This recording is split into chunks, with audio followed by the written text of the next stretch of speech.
Godfrey Chitalu, the man more prolific than Pele and Messi. Born on the 22nd of October 1947 in the Zambian city of Luanshire, in a rough neighbourhood that is attributed to shaping the striker's combative personality. At the age of 10, he broke into a school team before shortly being invited to play for his district side. After then moving to a school in Kitwe, the third largest city in Zambia, he once again joined a new team, the community team, and won the district title 3 years on the spin. After finishing his primary education, he moved in with his older brother to study. However, it didn't last long, and he moved back to Kitwe, signing for professional side Kitwe United. After spending much of the 1965 season in the reserve, he made an immediate impact by scoring on his debut against Rohakana United on the final day of the season. The following season, he then established himself and was the leading goalscorer in a campaign where the team finished 6th. At this point, Cardiff City seemed to have taken an interest, but a contract was never offered.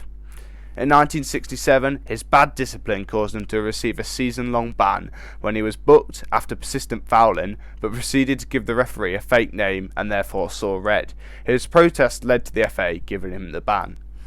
Next season, he was appointed captain in order to curb his rashness. It worked, with him scoring 81 goals in all competitions, a new record at the time, but one he would later break again, and earned himself Footballer of the Year.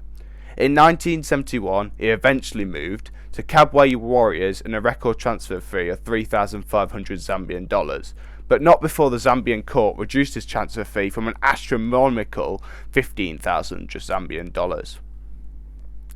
After his move, he scored a hat-trick on his debut and went on to score 51 goals, winning his first league title. However, his previous achievements were all dwarfed by his 1972 season, which is arguably the best individual season by anyone ever. After starting off by scoring 7 goals in the second leg of an African Champions League tie, he amassed multiple hat-tricks and by the 14th of August had an extraordinary 71 goals. Then a few weeks later, he scored the winner in an FA Cup final to surpass the 81 goal record he had previously set.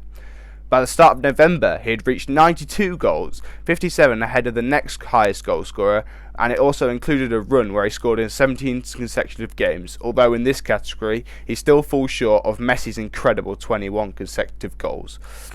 All in all, he finished with 116 goals in that calendar year, the highest anybody has ever got, but nobody recognises this feat, and for some reason, Messi's 91 is still considered the best. Although he continued to be top goal scorer, he never even got to half of this record, and his goal scoring worsened until he scored 10 goals after dropping back to midfielder in his worst season ever. He finally retired in 1981. However, internationally, he had reached the AFCON 1974 final, where he lost to Dominican Republic of Congo in the final.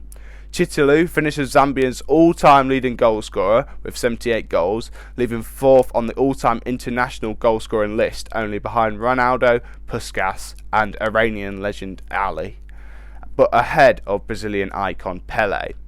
He also made 108 appearances for Zambia, making him their all-time most capped player. Both records still stand. He then returned to football as a manager, however discipline issues returned. While acting as an assistant for his former team, he ran onto the field of play after a penalty was awarded, and then in a confusing concoction of events, supposedly punched the ref in the face, something which he denies. Ultimately, the game was abandoned and Chitalu was given a lifetime ban from footballing activity. The ban was later revised to just 2 years, although one suspects for anyone other than Zambia's greatest player, the authorities would have been a lot harsher.